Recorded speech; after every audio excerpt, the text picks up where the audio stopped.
for a second, and it worked, and then it hung up again. Yeah, I don't know. Are you able to figure it out? Well, Kara's so much smarter than I am on this stuff. So she's going to get it figured out. It's doing exactly what did you. Did it? Okay. Well, I may have to record it later. Mm-hmm. Anyway, Matthew 18. I don't know if you have a Bible with you, but you might turn to Matthew 18, and it's verse 15. And Jesus is trying to offer instruction, really, because he wants reconciliation.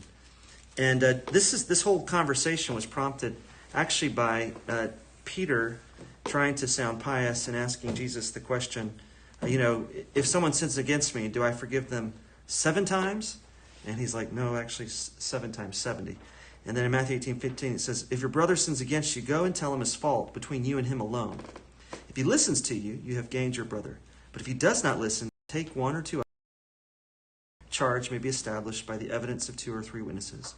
If he refuses to listen to them, tell it to the church.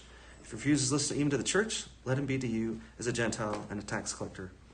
And the whole point here is that, this old idea of don't look at the speck in your brother's eye, doesn't mean you're never undiscerning. Oh, that's nice. Yeah, she needs a chair. Thank you. Sorry. I'm taking a knee. Oh, is it working now? Oh, no, that's the other one. Okay. This idea that if someone has something that they've done against you, go talk to them one-on-one. But go with a humble attitude, not one of condemnation, but one of, hey, I'm a sinner too. I've got a log in my eye. And actually, usually if there's conflict, like if you get conflicted, like, if I have a spat with my wife, Sarah, it's usually I've done something to create the tension. And so I need to begin with an apology and try to own what part of that conflict I've created or I've contributed to it.